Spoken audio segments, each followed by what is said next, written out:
easy as is the case on this car, and you're interested in doing a complete restoration and a repair that lasts long and not just cleaning them up so that you don't have to repeat this process in a few months or so, well, you're in luck, because today I'm going to show you exactly how you can turn these old foggy headlights into these beautiful brand new looking headlights that you see right now.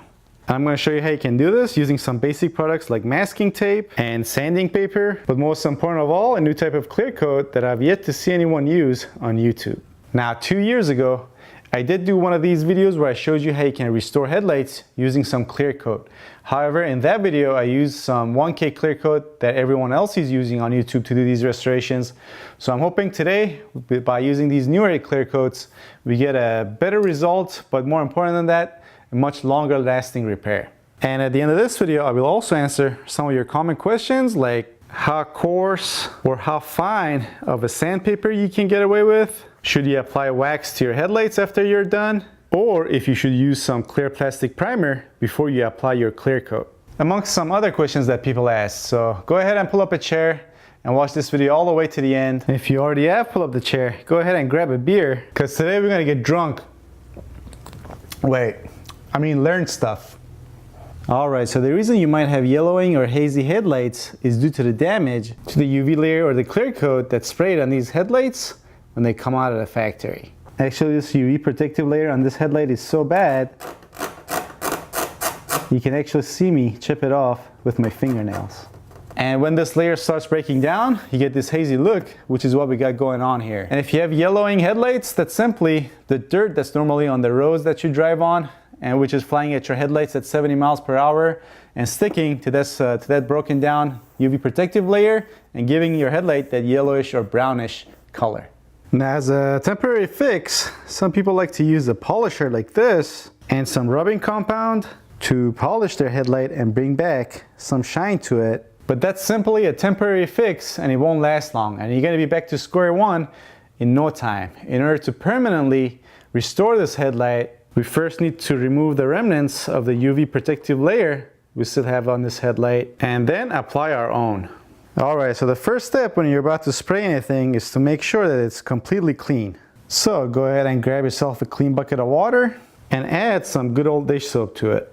And yes, you can use dish soap without anything to worry about, because not only will dish soap help us clean this headlight, but it will also remove any grease or wax that might be still on this headlight as a result of someone applying wax to the body of this car. And as you may know, grease or wax is the #1 destroyer of any paint job, so you want to make sure you remove that completely. So next, with a microfiber towel or a microfiber sponge, you want to thoroughly clean your headlights. Make sure you get in every nook and cranny and that it's completely clean. And also, in order to gain more access, you can always open your hood as well.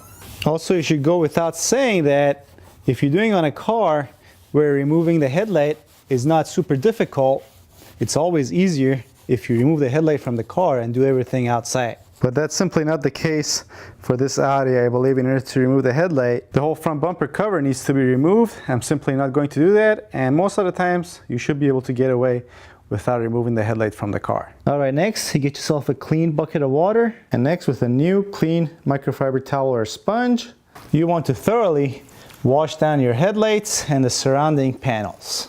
Now, you don't necessarily have to use microfiber towels on these, but if you use just a regular sponge, you run the risk of putting some very minor scratches in the adjacent panels. So if you can help it, use these microfiber towels. And as always, if you want to know where I get these microfiber towels for cheap, or in fact any other products or tools I use in this video, I'll put links to where you can find them for cheap down below in the description box, so don't be afraid to click on them and check them out. Alright, next we're about to start sanding off this old protective layer that's on this headlight. But before we start doing that, it's very important that you use some masking tape and mask off all around your headlight. Because if you don't do that, you're pretty much guaranteed to put some scratches in the adjacent panels to your headlight. And if they're deep enough, they're going to permanently damage the paint, and you don't want to do that. And in fact, here's an example that you can see on the screen right now where someone was trying to restore their headlight, but they did not mask around their headlight and accidentally put some scratches on the adjacent panels. Well, I find that 1 inch or 1.5 inch masking tape is great for this job, and you want to preferably use automotive masking tape and not the masking tape you buy from Home Depot. Again, link in the description box down below. Now, when putting on masking tape, it's very important that you get between your headlight and the adjacent panels. Do not put the masking tape on the headlight under any circumstances. No matter how tight the spot is, you have to squeeze it in there. Otherwise, at the end of the job, when you go to peel your masking tape off, you're going to peel off some clear coat with it. That's going to ruin the paint job, and you're going to have to do everything all over again. Alrighty, so here's a look at what we have on the passenger side, and here's a look at what we have on the driver's side.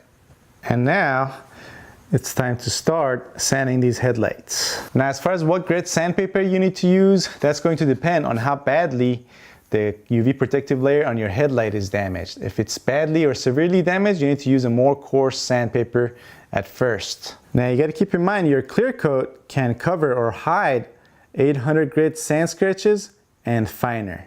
So if you're going to use more coarse sandpaper like this 600 grit sandpaper that I have here, afterwards you're going to need to go over all the scratches you put on your headlight with the 600 grit sandpaper with an 800 grit sandpaper.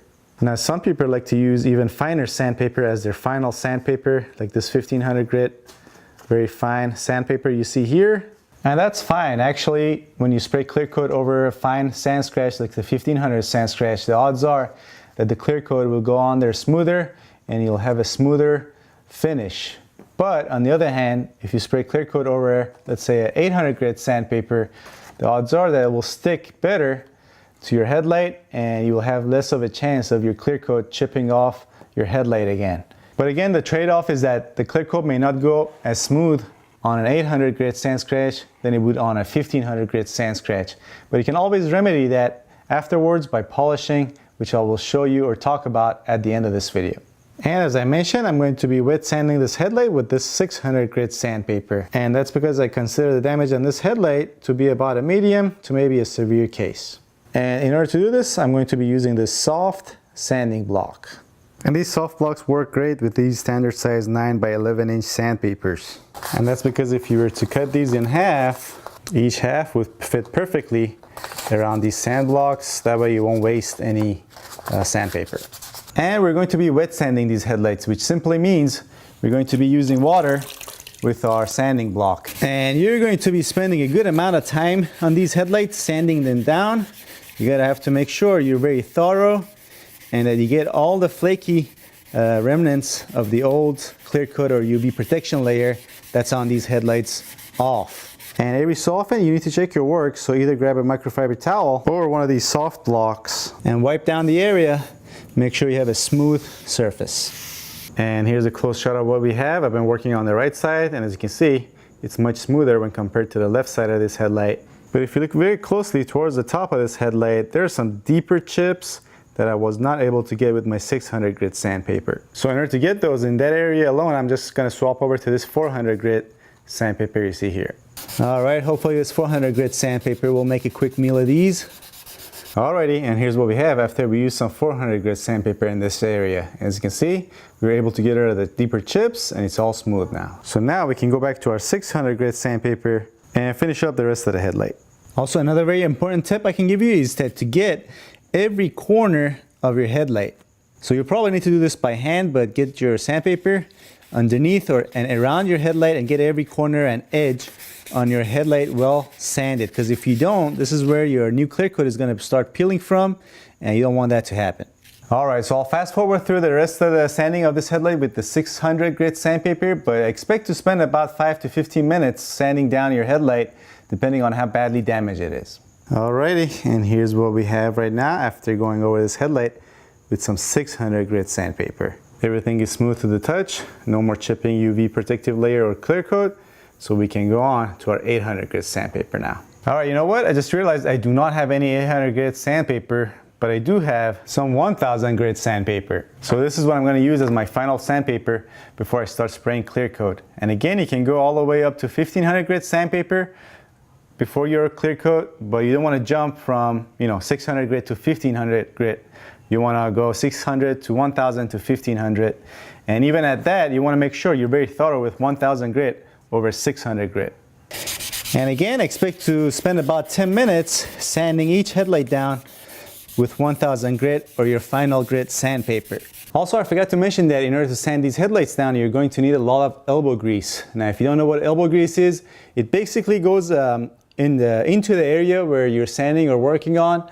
I'll put a link to where you can find some for cheap in the description box, so you can also Google it and get you some that way. I can't believe people don't know what elbow grease is. Alrighty, and here's what we have after we went over our headlight with some 1000 grit sandpaper. I don't know if it looks any different on camera, but it does feel smoother to the touch, that's for sure. Here again, you can compare it to the driver's side that is yet to be sanded. Alrighty, so before we start spraying, we need to completely clean down our repair area. So once more, get yourself a clean bucket of water and thoroughly wash down the repair area. And next, it's very important that your headlight is completely dry. So get yourself another microfiber towel and completely dry it off, but not just that. If you have access to compressed air, go ahead and use that to remove moisture or water that might be underneath or around your headlight. And next, we're gonna start masking off our car. And I suggest you mask off as much of your car as you can, because the spray cans we're going to use are pretty strong and you can have overspray all over your car. And for masking, I like to use these 10 by 20 feet plastic drop cloths. I find that these make my life a lot easier. Yep, you just open these up, throw them over your car, and that's it. And then you get yourself a razor blade and simply cut around your headlight. And then you simply tape it up. And the clear coat we're going to be using today is going to be this 2K clear coat. And the difference between a 2K clear coat and a 1K clear coat, which is the clear coat everybody else is using on YouTube and which you can buy at your local auto parts store, is that these clear coats come with their own hardener at the bottom, which you can mix with the clear coat inside here right before you start spraying. And basically what this hardener does is it will harden the clear coat over time, which will help your clear coat last a lot longer. Also, it will be much more chip resistant if you were to use a 1K clear coat.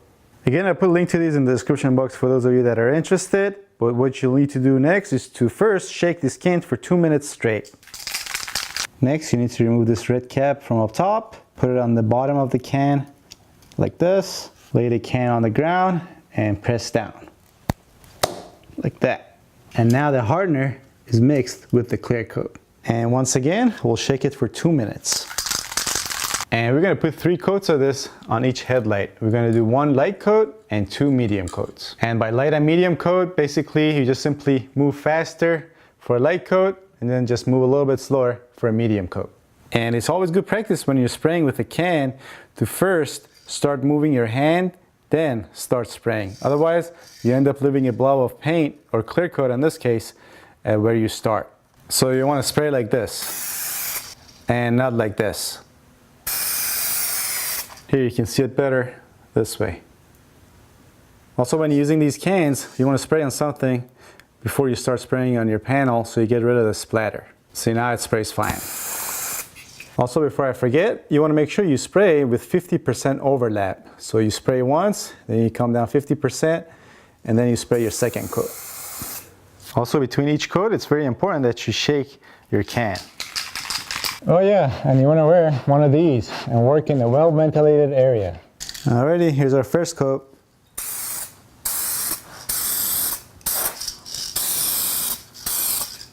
And here's the driver's side. So here's how things look after our first run. Pretty orange peely and nothing to celebrate about, but that's pretty normal. It'll look much better after the second and third coat. Alrighty, now we just wait 10 minutes before applying our second coat.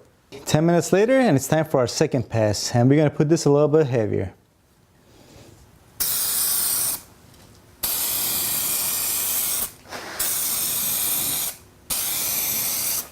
And now the driver's side.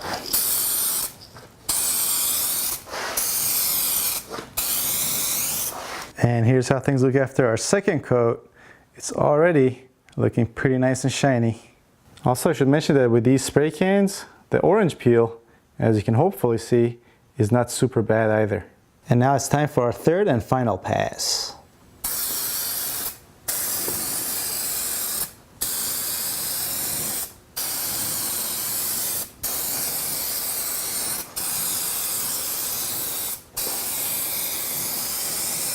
Alrighty, so here's how things look after our third pass. So now I'm just gonna wait about 2 hours and then very carefully start removing the tape around our headlights and then remove this plastic sheet and give you guys a final look. Alright, it's been a few hours and now we're ready to remove our plastic sheet and the masking tape around our headlights. Just be very careful as this clear coat is not cured yet. And if you come into contact with it, you're gonna damage the finish. So I'm actually again gonna use a razor blade and cut around our headlight. And now we can remove this plastic sheet. Oh, and when you're pulling off masking tape from around your headlight, make sure you pull away from your headlight. That way, if there is any clear coat sticking to the edge of your masking tape, it just peels off from there. Otherwise, if you were to pull this off this way, the clear coat may peel back and be removed from your headlight, and that's not gonna look good. And here's a final look. This is the passenger side, and here's a look at the driver's side. And as you can tell, there's quite a bit of difference from the way these headlights look now compared to how they looked before we got started. Alright, so there's that. Now on to answering some of your common questions. So if you end up getting a lot of orange peel on your headlight, you want to make sure you wait at least a week before you wet sand and then polish it. And you want to use either 1500 grit or preferably a 2000 grit sandpaper. And after you're done wet sanding, make sure you do not use an electric buffer, but rather that you buff it by hand using a microfiber towel. Because there's a high probability that you will burn through the clear coat if you use an electrical polisher. And another question that I got a lot was that how long you need to wait before you can drive your car. Well, if you usually leave your car overnight, given that it's not very cold where you're doing this job, you should be okay driving in the next day. You might get some minor dirt and debris stuck to your clear coat, but that's just on the surface and you can get rid of that after you polish your clear coat in a week or so. If you could wax your headlights, sure, you can wax your headlights, but after you do this job, you need to wait at least a month before you put wax on it, because again, the clear coat is curing and it needs to breathe to cure. If you put wax on it, it's not going to be able to breathe and cure properly. And last but not least, if you should use some clear plastic primer before you apply your clear coat on your headlights. Now, I've never used one of these and I've never had a problem. You can use it if you want, but you run the risk of running into compatibility issues between your primer and your clear coat. Now, generally speaking, plastic does need primer before you spray base coat or clear coat on it, but there's many different types of plastic. What they mean usually when they say plastic needs primer, they're talking about these plastic bumper covers and other plastic parts that might be on your car that you're going to paint or spray. These headlights, they don't really have adhesion issues. You can spray clear coat on them and it will stick to them just fine. Now, something you want to keep in mind is that these 2K clear coats have a pot life of 48 hours after you mix the hardener with the clear coat. So if, for example, you have clear coat damage on other panels on your car, or maybe you need to paint a panel on your vehicle, go ahead and do the prep work for all the panels and then start spraying the clear coat on all of them at the same time. And if you don't know how to do any of those repairs, well, you're in luck once more, because I have videos showing you exactly how you can do that, of which I put links to on this side of the screen. So go ahead and binge watch them. You'll learn a lot and probably save a lot of money as well. So that's it. Hope you enjoyed this video. If you did, give it a thumbs up, subscribe for more, and I'll see you next time. Thanks for watching.